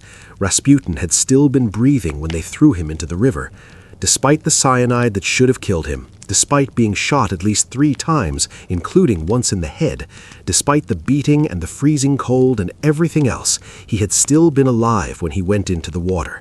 He had drowned, conscious and aware, in absolute darkness beneath the ice, his final moments an agony that defied imagination. The man they could not kill had required everything, every possible method of murder, and even then he had fought until the very end. The body was taken to a hospital for formal examination. The doctors catalogued the wounds with professional detachment, made notes about the bullet trajectories and the extent of the beating and the evidence of drowning. They found the remains of the embroidered shirt, recognized it as the Tsarina's handiwork, realized immediately the political implications of what they were seeing. Word reached the palace within hours. Alexandra was told that Rasputin was dead, that his body had been found in the river, and she collapsed so completely that doctors feared for her heart. She locked herself in her rooms, refused food, refused visitors, wept until she had no tears left. Nicholas returned from the front immediately, his face gray and aged, and held his wife while she grieved for the man she had believed God sent to protect their son. They buried Rasputin quickly, almost secretly, in a corner of the imperial park at Tsarskoye Selo, with only the family and a few trusted servants present. The Tsarina placed an icon in the coffin, signed by herself and all the Grand Duchesses, a final gift to the man who had been their friend, their healer, their father in faith, if not in blood. The conspirators were arrested, briefly, but nothing came of it. How could it? Yusupov was married to the Tsar's niece. Dmitri was the Tsar's own cousin. Purishkevich was a member of the Duma. To prosecute them would be to tear the nobility apart, to admit that the highest levels of society had conspired to murder the man closest to the Tsarina. Nicholas, weary and weakening, could not bring himself to pursue justice. Yusupov and Dmitri were exiled from the capital, but not punished. Purishkevich was not touched at all. And in the streets, in the salons, in the newspapers that dared to print the story, the conspirators were celebrated as heroes. They had killed the devil. They had freed Russia from Rasputin's grip. That it changed nothing, that the empire continued to collapse, that revolution was now inevitable, seemed not to matter. They had done something, and in a world where everything felt helpless and hopeless, action itself felt like victory. But it was not victory. It was simply murder, and the man they killed, for all his flaws and sins and complications, was still a man, a human being that bled and suffered and died hard, who fought for life until life itself was torn from his grasp. And his death, like his life, would be remembered not for what it was, but for what people needed it to be. Legend, myth, a story told in darkness to explain things that had no explanation, to give meaning to tragedy, to make sense of an empire's fall by placing it on the shoulders of one strange, wild, impossible man who walked out of the Siberian snow and into history. In the spring of 1917, just 3 months after Rasputin's body was pulled from the frozen Neva, Russia exploded into revolution. It came suddenly, or seemed to, though historians would later trace the roots back decades, through failed reforms and military defeats, and the grinding poverty of millions living under an autocracy that had not changed its fundamental nature in centuries. But to those living through it, the collapse felt sudden, shocking, like watching a massive building that had stood for 300 years suddenly crack and crumble. In February, bread riots in Petrograd turned into something larger, something unstoppable. Workers poured into the streets by the tens of thousands, demanding food, demanding peace, demanding an end to the war that was consuming their sons and brothers. The soldiers sent to disperse them refused to fire, joined the crowds instead, and suddenly the Tsar had no army, no authority, no power at all. Nicholas abdicated within days, signing away 3 centuries of Romanov rule with a stroke of a pen, hoping somehow that this would save his family, that giving up the throne would be enough to satisfy the rage building in the streets. It was not enough. Nothing would be enough now. The provisional government that took power was weak, divided, unable to control the forces it had unleashed. And beneath it, growing stronger every day, was something darker and more determined: the Bolsheviks. Lenin and Trotsky and men who believed that only total revolution, only the complete destruction of the old order could create something new. By October, they had seized power, and Russia descended into civil war, into chaos, into a nightmare of brother killing brother across vast frozen landscapes. The imperial family, meanwhile, was moved from palace to palace, each one less comfortable than the last, prisoners in all but name. They went from Tsarskoye Selo to Tobolsk in Siberia, and then finally to Yekaterinburg in the Ural Mountains, to the Ipatyev House, which the Bolsheviks called the House of Special Purpose. The name was ominous, though perhaps the family did not fully understand what it meant. They lived there for 78 days in increasingly harsh conditions, guarded by soldiers who sometimes pitied them and sometimes hated them, waiting for a fate no one would speak of directly. And through all of this, through the revolution and the civil war and the long, terrible nights in captivity, Alexandra carried a photograph of Rasputin. She had few possessions now, most of their wealth and belongings confiscated or abandoned, but this photograph she kept, looked at it when she thought no one was watching, held it in her hands like a prayer. The guards who saw her do this mocked her sometimes, called her the German woman, the traitor's wife, asked her why she still clung to the image of that peasant devil who had helped destroy Russia. But she never answered them, never defended herself, simply held the photograph and remembered the times Rasputin had calmed Alexei's bleeding, had sat with them in the palace nursery telling stories of Siberia, had prayed with such fierce conviction that even Nicholas had felt the presence of something sacred. Whatever Rasputin had been to others, to her he had been genuine, a friend, a protector, the man God sent to save her son. And now he was gone, and her son was dying anyway, slowly, from the disease, but also from the conditions of their captivity, from the poor diet and the stress and the absence of hope. On the night of July 17, 1918, the family was woken after midnight and told to dress, that they were being moved again, that there was unrest in the city and they needed to go to the basement for safety. They dressed quickly, helping each other, Alexandra struggling because her legs hurt, sciatica that had plagued her for years now, made worse by the damp conditions. They went downstairs to a small room in the basement, Nicholas carrying Alexei because the boy could barely walk. The guards brought chairs for Alexandra and Alexei to sit on. The rest stood. Nicholas, Alexandra, their 5 children ranging from 22-year-old Olga to 16-year-old Anastasia, their doctor, and 3 loyal servants who had chosen to stay with them through everything. 11 people crowded into a small room, tired and confused, but not yet frightened, not yet understanding what was about to happen. And then the guards came back, more of them this time, holding revolvers, and their commander, Yakov Yurovsky, read from a piece of paper in a flat, bureaucratic voice. A death sentence. The Ural Soviet had decided the imperial family was to be executed immediately. Nicholas barely had time to say what before the shooting started. The room filled with smoke and screams and the deafening sound of gunfire in an enclosed space. They shot Nicholas first, hit him in the chest, and he died quickly. Alexandra had time to cross herself before the bullets found her.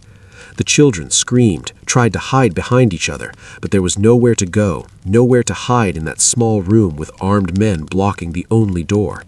The shooting went on because the daughters had sewn jewelry into their corsets, diamonds and precious stones that deflected some of the bullets, turning what should have been quick executions into prolonged horror. The guards kept firing, reloading, firing again, until the air was thick with smoke and blood and the smell of gunpowder.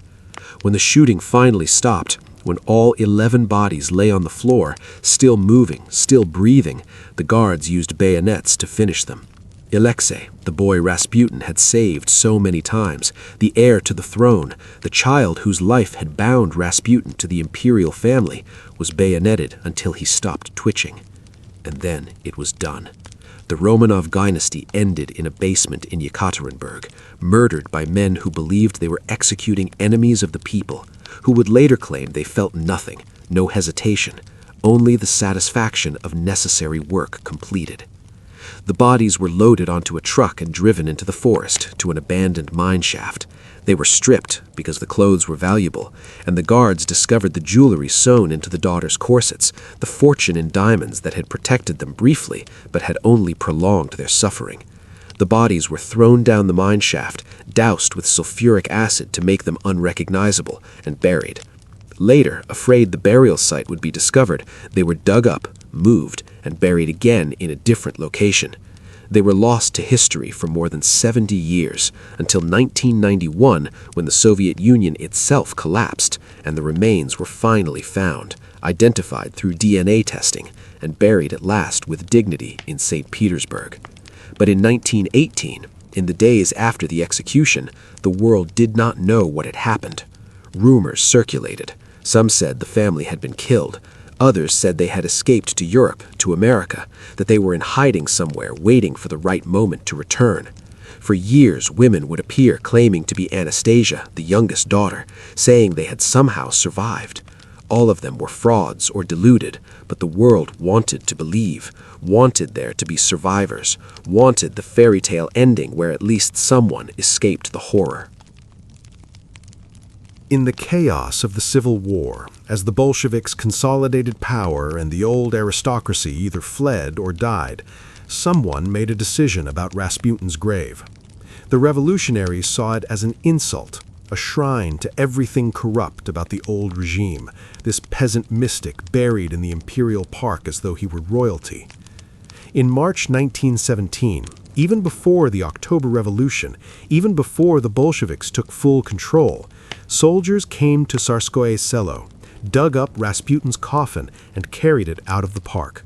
They took it to a clearing in the nearby forest, opened it, and found the body remarkably preserved despite months in the ground. The embroidered shirt was still recognizable, the face still intact enough to identify. They built a pyre from logs and gasoline, placed the coffin on top, and set it ablaze. The fire burned for hours, fed with more fuel whenever it threatened to die down, until nothing remained but ash and fragments of bone. These they scattered into the forest, into the soil, making sure that no trace of Grigori Rasputin would remain, that no shrine could be built, that history would have nowhere to focus its memory of this man they considered a villain. But legends do not need bodies. Legends do not need shrines.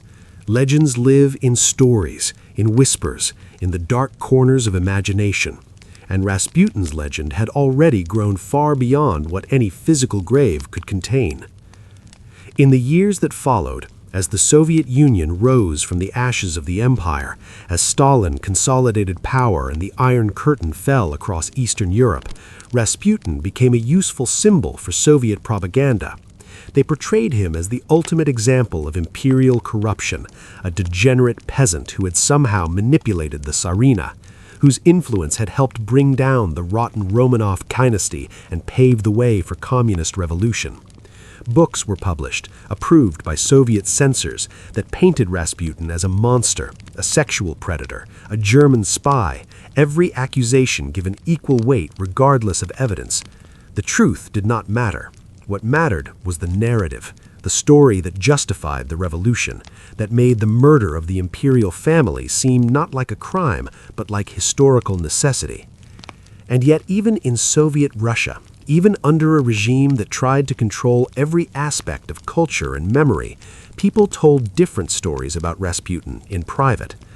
Old women who remembered the imperial period whispered that he had been a holy man, that he truly could heal, that the Bolsheviks had destroyed him because they feared his connection to the sacred.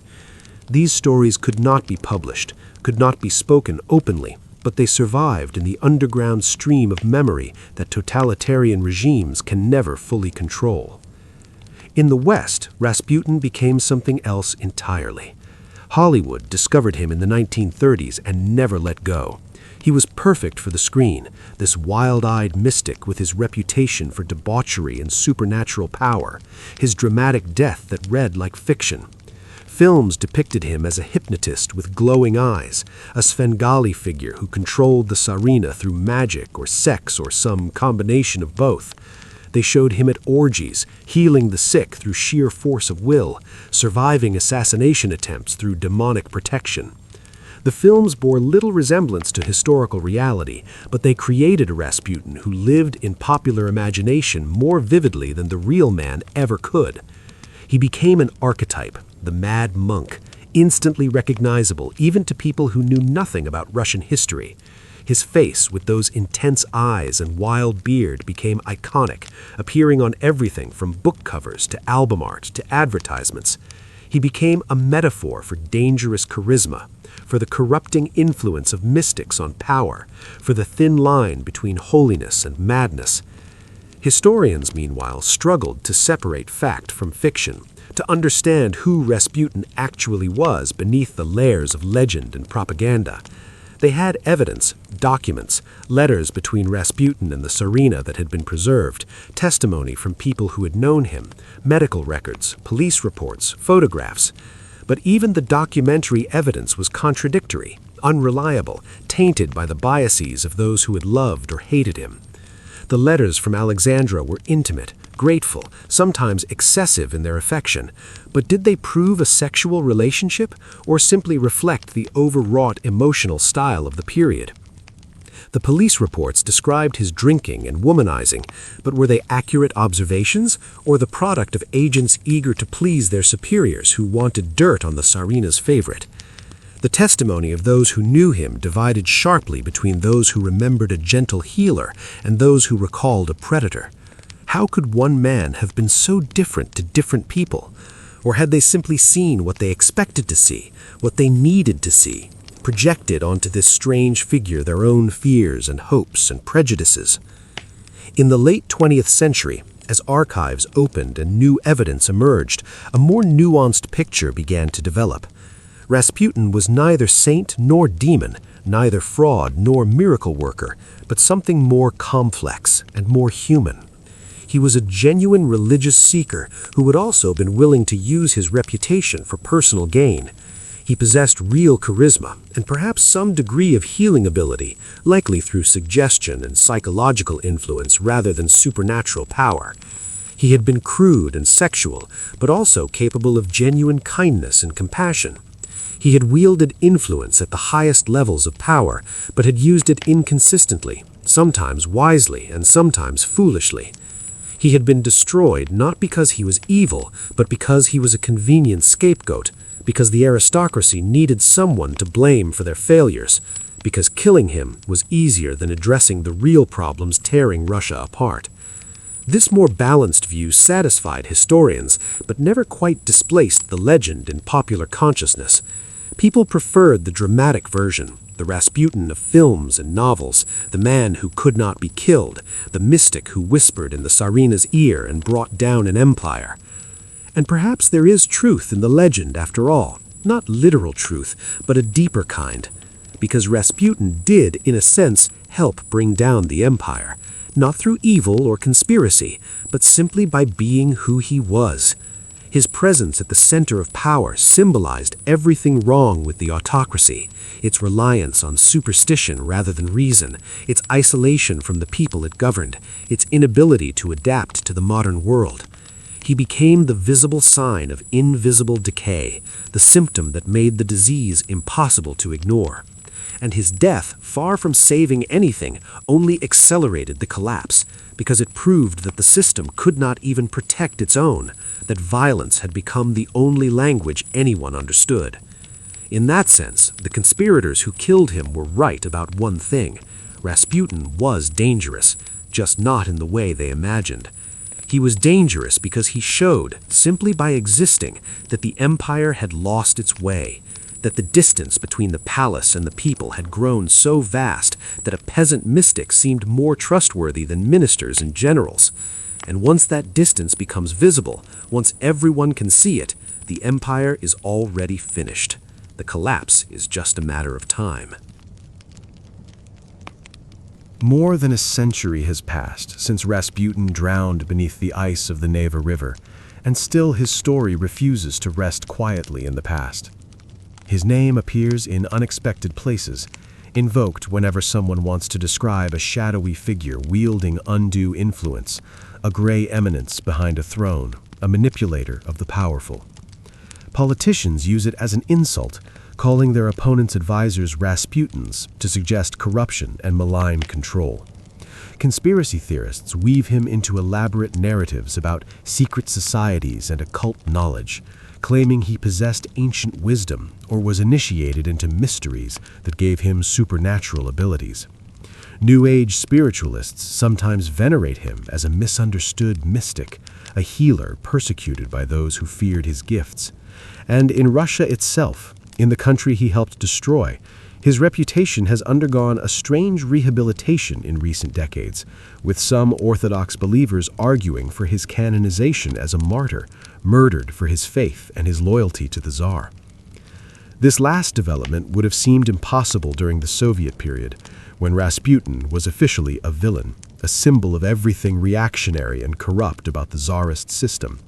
But in post-Soviet Russia, as the country has grappled with its complicated history, as the Orthodox Church has regained influence and the Romanovs have been canonized as martyrs to communist persecution, Rasputin's story has been reconsidered. Some see him now not as the man who helped destroy the empire, but as someone who tried to save it, whose warnings about the war were ignored, whose influence over the Tsarina was exaggerated by those who wanted to undermine the monarchy. There are churches in Siberia where prayers are offered in his memory, pilgrims who visit his birthplace in Pokrovskoye, scholars who argue that he was a genuine starets in the Orthodox tradition, a holy fool whose unconventional behavior masked authentic spiritual gifts. Whether this rehabilitation reflects genuine historical reconsideration or simply the pendulum of memory swinging back, whether Rasputin deserves veneration or whether he remains what he always was, a complicated and flawed man caught in circumstances beyond his control, remains a matter of fierce debate. What is certain is that his story continues to fascinate because it touches something fundamental about power and faith, about the relationship between rulers and those they rule, about what happens when systems fail and people search desperately for answers. Rasputin emerged at a moment of crisis, when the old certainties were crumbling and the future felt uncertain and terrifying. He offered something that politicians and generals and priests could not offer, a sense of direct connection to the divine, of access to power beyond the mundane world of policy and strategy. And people believed him, powerful people, intelligent people, because they needed to believe in something. The Tsarina needed to believe her son could be saved. The nobles who visited his apartment needed to believe in miracles. Even his enemies needed to believe in him, needed him to be powerful and dangerous, because that gave their opposition meaning, made their conspiracy feel like heroism rather than murder. In this sense, Rasputin was created as much as he was born, shaped by the projections and needs of everyone around him, until the real man became almost impossible to see beneath the layers of belief and fear and hope that accumulated around him. And perhaps that is the deepest truth about Rasputin, the reason his legend endures while more important historical figures fade into footnotes. He was a mirror. Everyone who looked at him saw something different, saw their own fears or desires or beliefs reflected back. The Tsarina saw a holy man sent by God.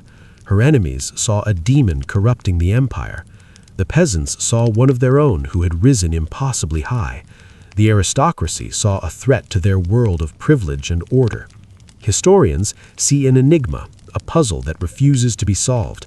And we, looking back across more than a century, see what we need to see, what our own time and culture prepares us to see. If we live in an age skeptical of authority, we might see him as a charlatan exploiting the gullible. If we hunger for the mystical and transcendent, we might see him as a genuine holy man, persecuted by those who feared his gifts. If we understand history as the clash of great forces, we might see him as a catalyst, a spark that helped ignite revolution. All of these readings contain some truth. None of them contain the whole truth. Because the whole truth about Grigori Rasputin may be that he was simply a man, extraordinarily charismatic perhaps, but still just a man, who walked into a moment of history when empires trembled and everything solid seemed to melt into air. His physical presence is gone, burned to ash and scattered in a Russian forest more than a century ago. The people who knew him directly are all dead now, have been dead for decades. The empire he supposedly helped destroy has itself been destroyed and replaced and transformed beyond recognition. The village where he was born has changed, modernized, bears little resemblance to the Siberia of his childhood. And yet Rasputin remains, not in body but in story, in the endless retellings and reinterpretations of his life. He has become immortal in the way that legends are immortal, not through what he actually did, but through what people believe he did, what they need him to have done. Every generation rediscovers him, rewrites him, uses him to say something about power or faith or the nature of influence. He has been made into books and films and songs and operas. His face has been reproduced millions of times, those intense eyes staring out from pages and screens, immediately recognizable even to people who know nothing else about him. He has become, in death, far more famous than he ever was in life, his legend growing larger with each passing year, until the peasant from Pokrovskoye stands alongside the most iconic figures of the 20th century. But beneath the legend, if we listen carefully, we can still hear the human story. A boy who watched his siblings drown and never recovered from it. A young man who walked through snow searching for God and perhaps finding something, though what exactly he found, no one can say. A healer, genuine or not, who gave comfort to suffering people and asked little in return except to be believed in. A father who left his wife and children behind but never quite abandoned them, who sent money home when he could, who carried their memory even as he built a new life in the capital. A friend to the imperial family, who played with their children and made them laugh, who sat with a frightened mother while her son bled and told her it would be all right. A flawed man who drank too much and lived too wildly and made enemies of people who should have been allies. A human being who felt pain when they shot him, who struggled to breathe as he drowned beneath the ice, who died hard and alone in the darkness, murdered by men who convinced themselves they were saving their country. This is the man beneath the legend.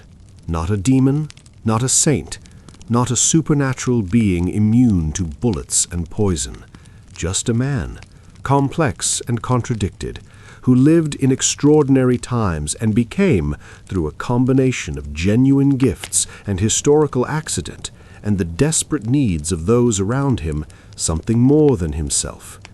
And when they killed him, they thought they were killing a monster, excising a cancer from the body of Russia, but they were just killing a man.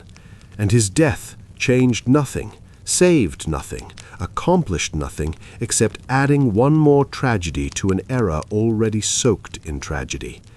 The empire fell anyway, the war ground on anyway, the revolution came anyway, and Grigori Rasputin, who had walked so far from that Siberian village where he was born, who had stood in palaces and influenced empires, ended where he began, in the cold, in the dark, in the silence where God speaks or does not speak, and no one living can say for certain which.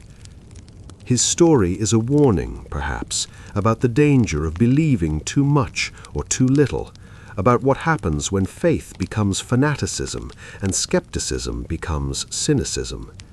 It is a reminder that history is made by human beings, flawed and complicated, and that the distance between hero and villain is often just a matter of perspective, of which story we choose to tell.